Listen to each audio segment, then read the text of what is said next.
Owens, who hasn't played in a game since 2010, went on the Rich Eisen show, shout out to Rich, and said that he has had his people call the Cowboys to see if they were interested in Owens returning to the team. I'm not sure what the situation is. I think there are, you know, my name may have come up in discussion as far as bringing me in. But again, a lot of people are going to factor in my age as far as why I can't play. We all know what happened when I was there, and there were some things said where it kind of may have fractured, you know, the relationship between myself and Witten and Romo. And again, you know, time has passed, and hopefully, you know, they know that I've moved on beyond that, and maybe, hopefully, they have. But for me, you know, it's all about giving, you know, myself an opportunity. That's all I ever really wanted. Stephen A., 41-year-old Terrell Owens, what's your take? If you're looking at his birth certificate, it's absolutely ridiculous that he should be in the NFL. If you know T.O., if you see what type of shape he keeps himself in, way he takes care of himself, his body, etc., etc., I definitely think you should give him a look. I definitely think you should give him an opportunity, a chance.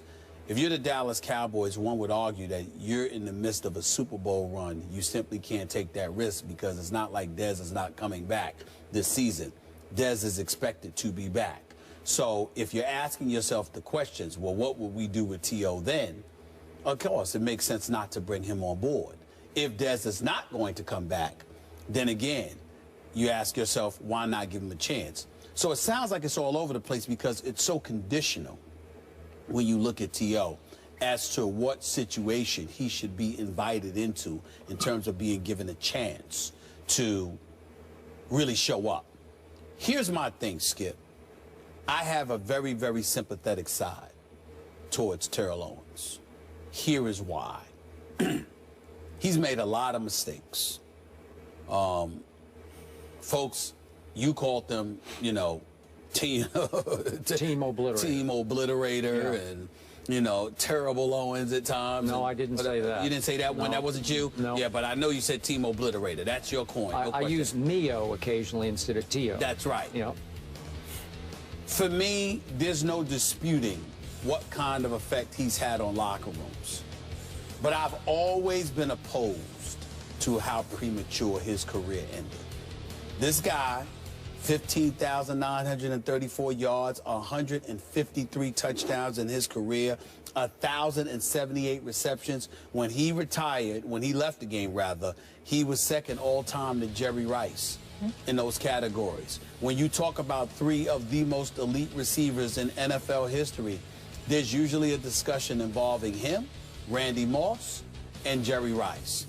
And I just look at it from the standpoint that regardless of the mistakes that he made, I just look at those who have been given other chances in the NFL. And I know this may not have anything to do with T.O. per se, but my God, when we see what has transpired over the last several years and guys who have been given other opportunities just to resurrect their career or to go out the way their numbers and their stature says they deserve to go out, I am just of the mindset that I would love to see him back in the game, just getting the chance. I didn't realize the last time he played was in 2010 in Cincinnati.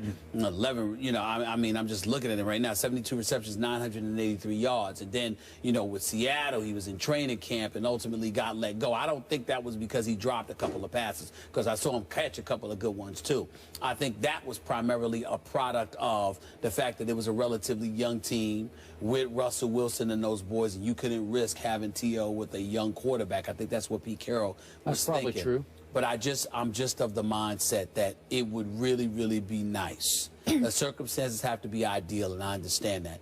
But it would really be nice for him to depart from the game on a higher note than he departed from, because I think he deserves more than that. I'm going to concede 1 point to you, and only 1 point. I have no doubt that Terrell is in phenomenal condition right now. I have no doubt that if you threw him into Sunday's game against the Falcons at Jerry World, I think he could produce a little bit. Not a lot, but a little bit. He could help. I have no doubt about that. The reason I can't abide your word nice is because I still haven't quite gotten over what he did to this football team at the end in 2009. The reason I called him Team Obliterator, and the reason I've told you repeatedly I don't want to see him in the Hall of Fame, is because he didn't tear apart one or two teams, three teams, including the third team, the Dallas Cowboys. Again, I'm a lifelong Cowboy fan. For a while, I was a big T.O. fan when I was in San Francisco, and he was playing for the 49ers. He's taken a lot of shots at me lately, and he's welcome to do that. Lately? Because, yeah, he has. Oh, I didn't know that. Well, I'm an idiot now, but that's okay. He's called me an idiot a few times. No, but I deserve that because I've taken shots, so he can take his, and I'm fine with that. This isn't personal on that account, but it is personal on this account. Do you remember how badly it ended with these Dallas Cowboys of Tony Romo and Jason Witten? Do you remember that when Terrell was released in March after 2009? I believe. After... It says here 8. His last season was 2008 when he had 1,052 yards. That March. But in right. that March. Gotcha. Yeah. March 2009. Yeah, he said that he was quoted as saying that Tony Romo definitely had a hand in his release, meaning he wanted him out. Repeatedly, Terrell dropped hints to the media about how Romo favored Jason Witten too much, to a fault. Do you remember that? Yes. And he had a shouting match with Todd Haley, who was then he was an assistant coach in Dallas at that point, and they got into it, and that led to Jason Witten and Terrell, I was told, getting face-to-face into it and having to be separated before a practice one day in Dallas. It got that bad. So given all that backdrop, given the fact that a very talented Dallas team crumbled at the end of that year, losing 3 of its last 4. And you remember what happened at Philadelphia in the final regular season game that year as they missed the playoffs? They lost 44-7 because they had been torn apart internally, I think, foremost by one T.O. He split that locker room the way he split locker rooms, I thought, in San Francisco and Philadelphia. My point is, there was so much bad blood that to have the audacity to think that you could make a call to Jerry Jones and say, hey, remember me, I'm available, is mind-blowing to me. That you would want to go back with that quarterback and that tight end, who, by the way, is still pretty good. I would have to say Jason Witten is pretty good. And obviously, they are best friends. They've been best friends from the start, so it's hard to break that apart. But does Tony Romo favor Jason Witten? Oh, maybe positively he favors him. I mean, it's not a bad thing to throw him the ball every once in a while, especially in the last play of the game against your New York Giants on opening Sunday night. So my point is, Jerry Jones loved Terrell. He brought him there. It was Jerry's choice, not Bill Parcells' choice. It was Jerry's, and he's got a soft spot just the way you have for Terrell. And I'm sure in his heart of hearts, if he could make it happen, it would be a great thing to have him back in the fold. But I don't think Tony Romo and Jason Witten would be real happy about it. So that's all that would matter to me at this point. Well, that's not what I'm saying. I'm not saying that Terrell Owens should be brought back in spite of them. I'm saying that if they were willing to forgive and forget, or rather forgive and move on, does the man deserve a chance? And I'm not trying to really get into it too heavily. I have a soft spot for anybody that produced on the level that Terrell Owens produced and is ostracized from the game. I remember having a soft spot for Kareem Abdul-Jabbar, who's the greatest big man ever and a 6-time NBA champion. And people thought that he was difficult to have around as a coach. But did he or tear apart the Lakers? I'm just saying some of the things that are said about him. No, I get it. I'm just making the point that I have been on record saying I don't care about that. When you have somebody that contributes as much to the game as they have, you have to find a place for them. And not even, you know, with Terrell Owens, you may not have to find a place for him at age 41 as a player. But people act like this dude should be, you know, just ostracized from the game of football forever. Terrell Owens made a lot of mistakes. But you have a lot of people in those locker rooms who sided with him for a reason. Here's the biggest problem with Terrell Owens. He never lied.